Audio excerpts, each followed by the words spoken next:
എല്ലാ പ്രിയ വിദ്യാർത്ഥികൾക്കും പുതിയൊരു വീഡിയോയിലേക്ക് സ്വാഗതം. +1 റിസൾട്ട് 2024 റിസൾട്ട് ഉടൻ പ്രസിദ്ധീകരിക്കും. ഈ മാസം അവസാനത്തോടെയൊക്കെ പ്രസിദ്ധീകരിക്കാൻ സാധ്യതയുണ്ട്. അപ്പോൾ വിദ്യാർത്ഥികൾ തോറ്റുപോകാൻ സാധ്യതയുള്ള വിഷയങ്ങളാണ് ഈ വീഡിയോയിൽ കൂടെ നിങ്ങളുമായി പങ്കുവെക്കാനുള്ളത്. അതുകൊണ്ട് തന്നെ ഈ വിഷയങ്ങളിൽ നിങ്ങൾ പഠിക്കുമ്പോൾ ഒരിക്കലും ഉഴപ്പാതിരിക്കാൻ വേണ്ടിയുമാണ് ഈ വീഡിയോയിൽ നിങ്ങൾക്കുമായി ഞാൻ വന്നിരിക്കുന്നത്. അതായത് ഈ വിഷയങ്ങളാണ് കഴിഞ്ഞ വർഷത്തെ വിദ്യാർത്ഥികളെയും ഈ വർഷത്തെ വിദ്യാർത്ഥികളെയും കുഴപ്പത്തിലാക്കുന്നത്. നമുക്ക് നോക്കാം. വിശദമായ വാർത്തയിലേക്ക് പോകാം. ആദ്യമായിട്ട് കാണുന്ന വിദ്യാർത്ഥികളുണ്ടെങ്കിൽ തീർച്ചയായും മറക്കണ്ട.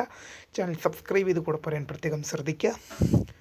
സബ്സ്ക്രൈബ് ചെയ്തതിനിപ്പോൾ നോട്ടിഫിക്കേഷൻ ബെല്ലുകളിലെ ഓൾ ഓപ്ഷൻ എനേബിൾ ചെയ്യാനും വീഡിയോ യൂസ്ഫുള്ളായി തോന്നുകയാണെങ്കിൽ മാക്സിമം ലൈക്ക് ചെയ്യാനും സുഹൃത്തുക്കളിലേക്ക് ഷെയർ എത്തിക്കാനും കൂടെ പ്രത്യേകം ശ്രദ്ധിക്കുക. അപ്പോൾ നമുക്ക് നേരെ ഈ വീഡിയോയിലേക്ക് പോകാം.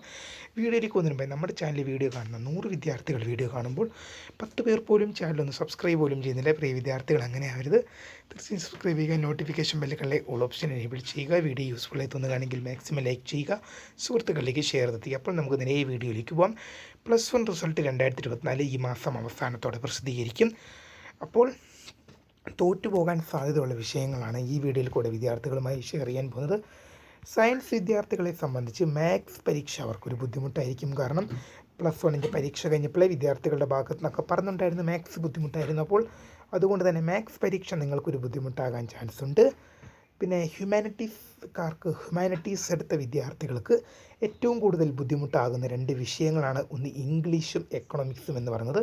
ഹ്യൂമാനിറ്റീസ് വിദ്യാർത്ഥികളെ സംബന്ധിച്ച് എക്കണോമിക്സ് എന്ന് പറയുന്നത് എന്താണ്, ഒരു കൊമേഴ്സ് സബ്ജക്റ്റും കൂടിയാണ്. ഒരു കൊമേഴ്സുകാർക്ക് പറ്റുന്നൊരു സബ്ജക്റ്റാണ് എക്കണോമിക്സ്.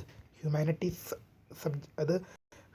എന്ന എന്താണ് കോഴ്സിൽ എങ്ങനെ എക്കണോമിക്സ് വന്നു എന്ന് എനിക്ക് അറിഞ്ഞുകൂടാ. പക്ഷേ അതൊരു കൊമേഴ്സ് സബ്ജക്റ്റാണ്.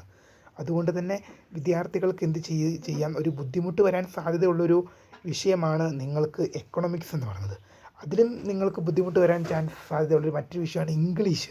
അപ്പോൾ അതുകൊണ്ട് തന്നെ നിങ്ങൾ ഈ 2 വിഷയങ്ങൾ എന്ത് ചെയ്യണം, പിന്നെ നിങ്ങൾക്ക് ടഫുള്ള വിഷയങ്ങളൊക്കെ നിങ്ങൾ എന്ത് ചെയ്യണം, മാക്സിമം നന്നായിട്ട് ഇരുന്ന് പഠിക്കാൻ തുടങ്ങണം. പ്രത്യേകിച്ച് ഹ്യൂമാനിറ്റീസ് വിദ്യാർത്ഥികൾ എന്ത് ചെയ്യണം, ഇംഗ്ലീഷും എക്കണോമിക്സും നന്നായിട്ട് പഠിച്ചില്ലെങ്കിൽ നിങ്ങൾ തോറ്റു വരെ പോകാൻ സാധ്യതയുള്ള വിഷയങ്ങളാണ്. അപ്പോൾ പുതിയ വീഡിയോയുമായി കാണാം. അതുവരേക്കും ബൈ.